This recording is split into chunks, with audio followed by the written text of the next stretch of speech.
Welcome, everybody. I am super excited to be here with Dave Bunnell, probably one of the most prolific cave photographers and most published cave photographers in the world, and super excited to talk to him a little bit about his journey as a photographer. So, with that said, David, just wanted to ask you a little bit about kind of how you got into photography and cave photography. You could tell me a little bit about that journey.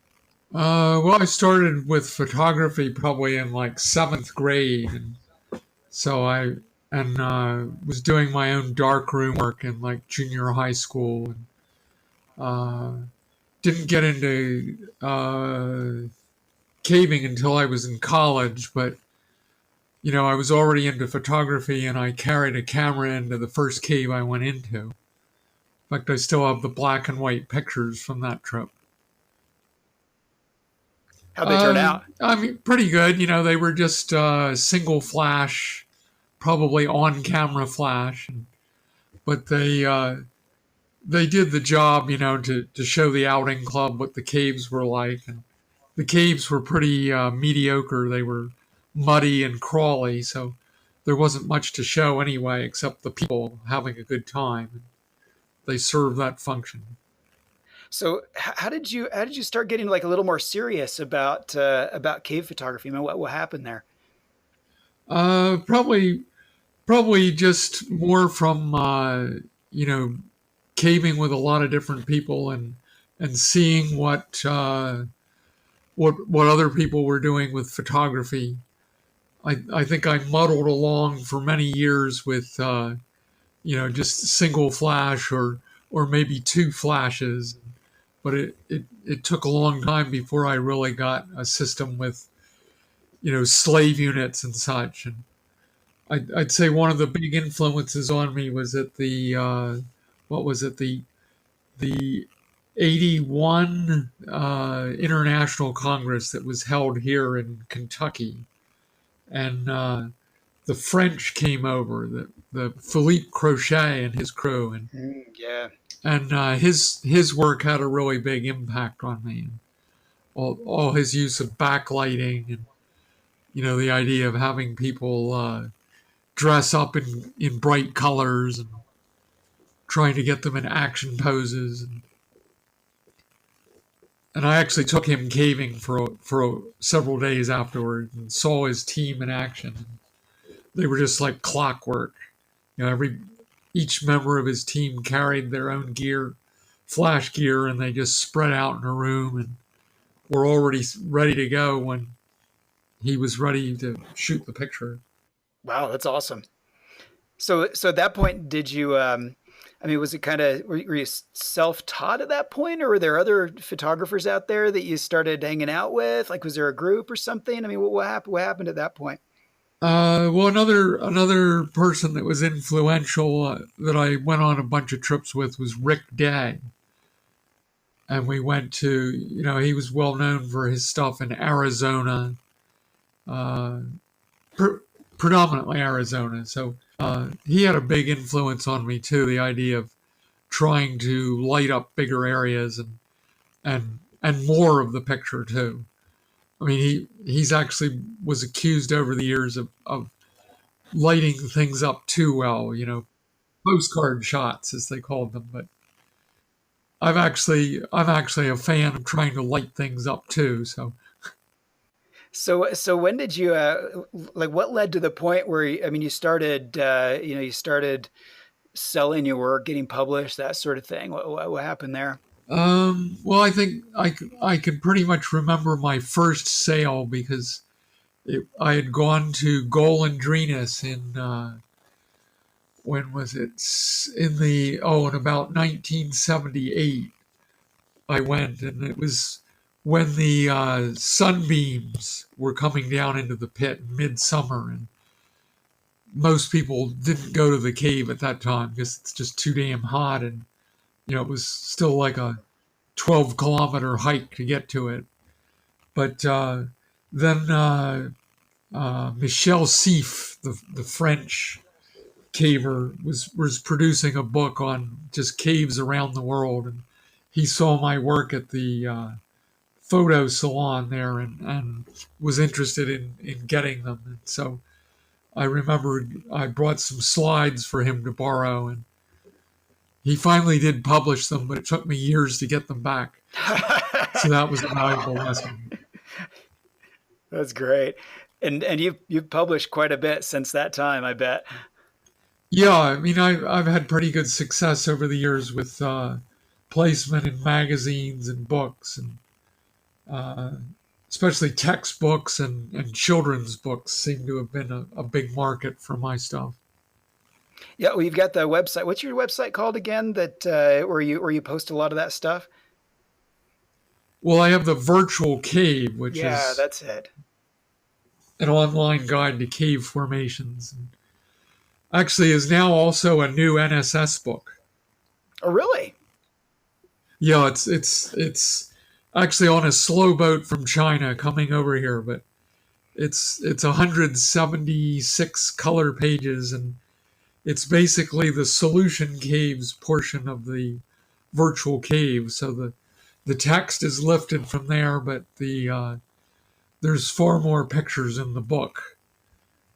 For instance, there's the stalagmite section has 10 pages, and I've drawn on stuff, everything from all over the world. So, you'll see everything from caves in California to caves in Vietnam or Lechugia or Thailand, or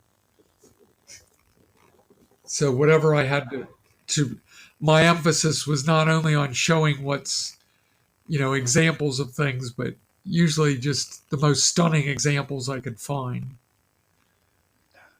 That's awesome. I remember using your website when I first started caving as kind of a reference for formations and that sort of thing before I got a copy of the Cave Minerals of the World. It was a great resource. This is sort of a Cave Minerals of the World coffee table book. Nice. That's awesome. So, so just looking back on your experience, what would you say are some of the biggest misperceptions you had about learning cave photography? I guess one thing that took me a while to realize was how important the having good lenses was on a camera. Mm. Like I was too focused on the lighting to realize that, hey, I was using crappy cameras for a long time. Then when I finally got a good SLR, and uh, I really started to notice just how much sharper my pictures were. And so I guess in one sense the misperception was not realizing that the camera side of it being as important as the lighting side. Mm. Interesting. So what is your arsenal made up of now when you go underground? I mean, what do you take with you? Whatever's still working at this point. Yeah, whatever hasn't been destroyed in the cave. Yeah. Yeah. Oh, well, mostly these days I use the Micro 4.3 system. Hmm. So the flagship one of those is right now is the Panasonic GX8 Okay. because it's a 20 megapixel version. It's got all the bells and whistles you'd expect for a modern digital camera, and of course interchangeable lenses, and it's pretty decent quality even at like say up to 800 or 1600 ISO, Oh, nice. and way smaller than an SLR system would be. I use on from time to time. I do have a full frame Sony, which is again a smaller camera, but uh, with a full frame, you can't get around the fact that you need a big piece of glass on the front. So I don't take that everywhere. Just But I guess when you use that, you can probably really crank up the ISO, right? yeah, yeah. I mean, like I took that when I went to Sundung because I wanted the very best shots out of that.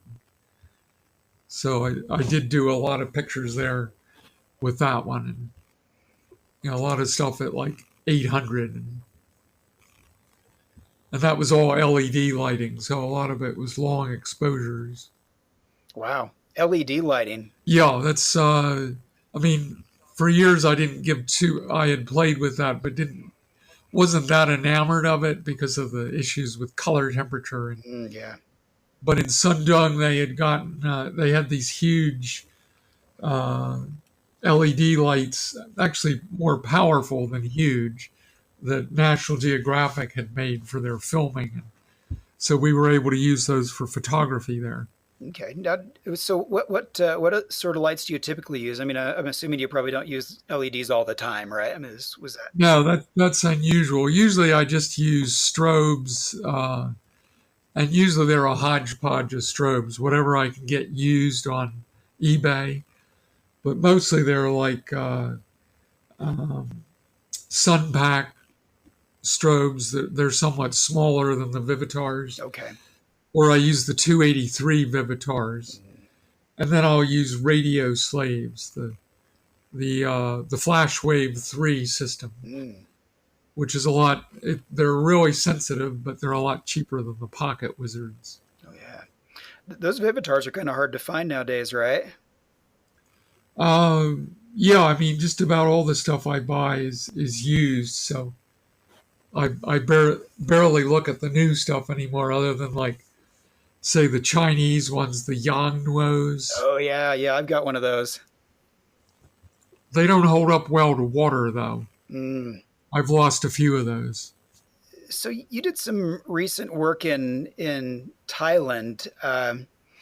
Could you kind of walk me through step by step how you typically approach some of those big room shots? You know, like decisions on kind of what to shoot, how exactly you then set up for the shoot, and then kind of the refining process to get the final image. I mean, what do you do? How do you go through on a typical shoot like that? Um, well, I try to find any pictures that someone else has taken to start with, and see to get an idea of what I'm up against. You know, like can you find a camera angle that shows the whole room, or like one of the projects on the last one was to shoot this really huge flowstone thing that it's like a couple hundred meters long.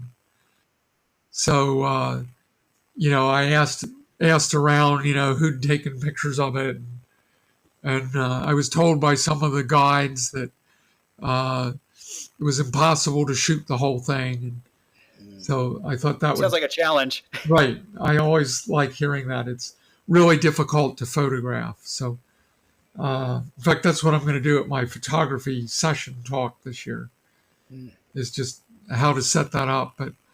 Uh, but there's no substitute for just having all the stuff you think you'll need and more when you get there, so that when you find things aren't quite the way you think they are, you're still prepared. And in fact, we got there and it turned out we used a mixture of LEDs and strobes to light it up, and that worked really well. How did you get the color balance right on that if when you're mixing those two?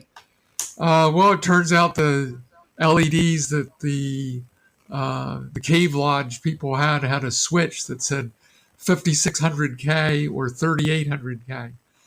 And as soon as I saw that, I realized I could Mm. flip it to the 5600 and it should match the strobes. And it turned out it did. So I'm going to be Nice. buying a set of those too. So how do you figure out? I mean, when you're in these really big caves, um, I mean, it's dark in there. It's hard to really see how to compose the shot just to start off. I mean, how do you figure that out? Well, it used to be a lot harder, but now I always make sure that I've got some, pretty powerful LED, beam lights along, just to help define the edges of the frame and such. And usually, having people, usually before I try to frame anything in a big space, I just get people out into the space, and their lights help define the boundaries of things. So but yeah, I mean, having these really powerful LED, either flashlights or, like a scurrion type light is really super effective in helping with the big rooms. Okay. So what's the refining process? I'd imagine like that first, release of the shutter, it's not, the perfect ideal shot in most cases. What do you do, once you get those first results back? Um, Usually I don't stop till it's perfect. Mm. Good. But to me, it's always a challenge to try to, instead of just starting shooting, trying to really figure it out so that you could actually capture it on the first frame. So I love it when I can do that and I go, okay, it's a wrap. And people are just amazed because we just fired it off like four flashes. And, everything was perfect on one round. And doesn't happen that often, but And that's ideal for the grunts that are standing there, in knee deep water, freezing cold, and they're ready to get out of there. exactly when you say just one more shot, they don't dread it. They go, okay, we know it's going to be quick. It's hard to overemphasize the value of being fast as a cave photographer in terms of getting people to help you. That's awesome. So, looking back, I mean, what do you think the number one mistake is that you've made in this cave photography journey? Oh, that's easy. Like, so, like a lot of people, I mix backlight and front light. And for years, I would, use both, but I would tend to use too much front light and lose a lot of the value of my backlight. So now, anytime I'm doing a shot with backlight, the uh, the first frame is only the backlight. And I've had so many pictures where, uh, I take the backlit shot and, of course, I shoot raw and I push the hell out of the shadows and get my best shot out of the single backlit shot. So it's always valuable to see exactly what that's going to do for you before throwing another shot that's, lighting up some of the same stuff and wiping out the effects of it. It's a great idea. So do you start with the backlight and then you just kind of slowly add some front light, but then you a lot of times go back to that backlit shot and just crank it up and you're good to go. Yeah, I mean, usually as soon as I've done that frame, when I add in the front light, I'll know immediately when I look at it that, oh, I've lost some of the advantage of that backlight, so I'll back off on the front light. I mean, usually I'm going to start the front light at half the power or less of the backlight, the French formula. Any other? I mean, just like looking back, any for like these fledgling cave photographers, any advice that you would give them from kind of lessons that you've learned over the years?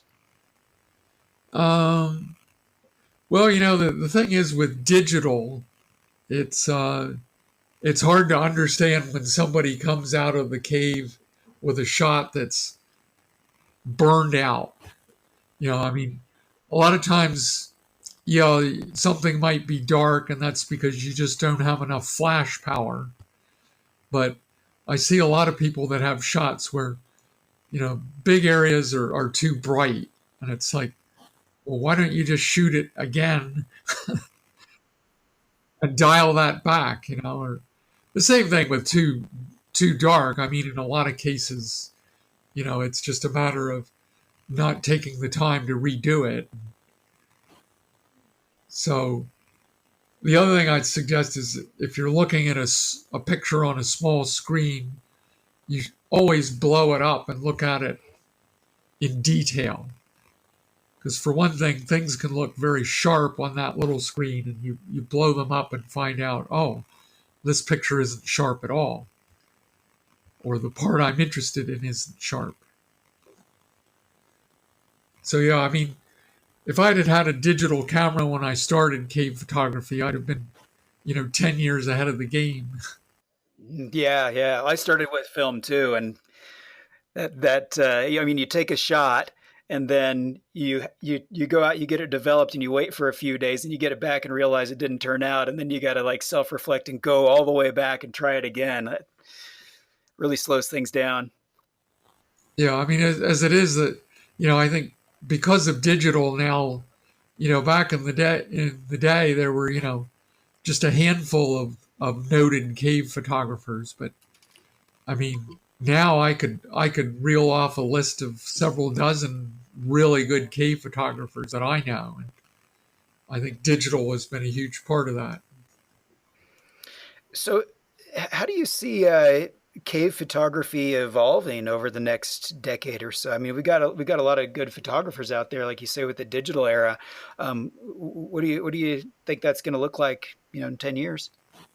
Um, I don't think it's really going to change much. I mean, I think we might see more people doing, you know, virtual reality things or 3D or all the stuff we have now, but it's just going to become easier for the average person to do it.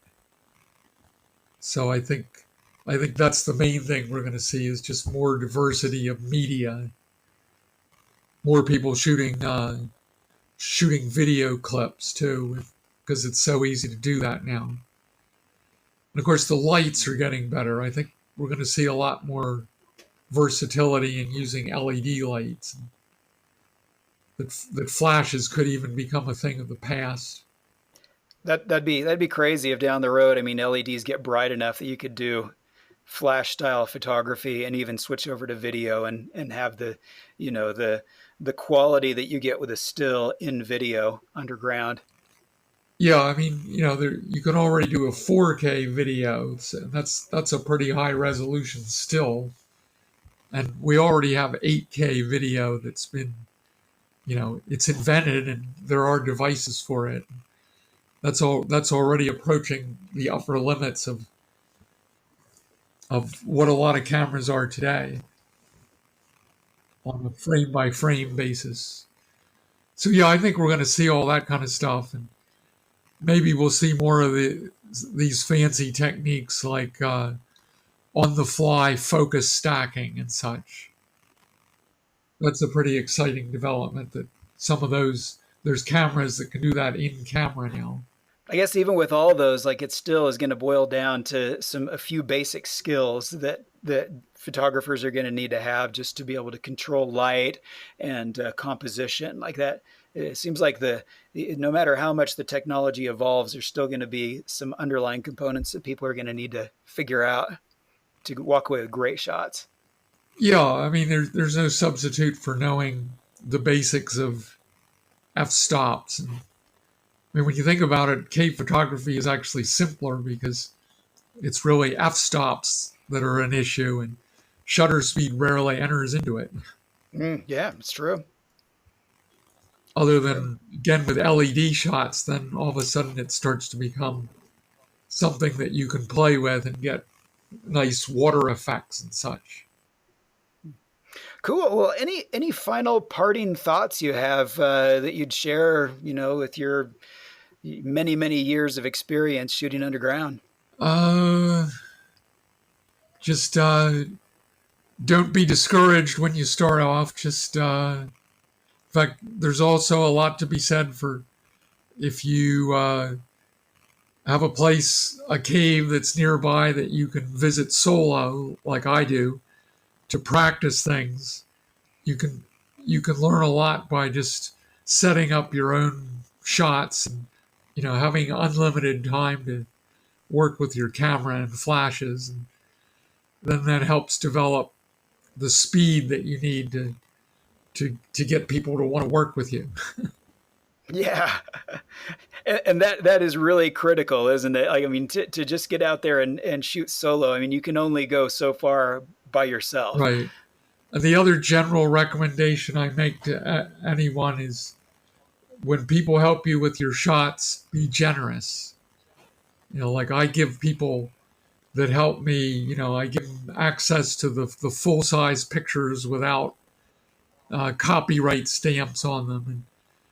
And, I think they deserve that, as opposed to some small thing with a copyright stamp like I'd put on Facebook.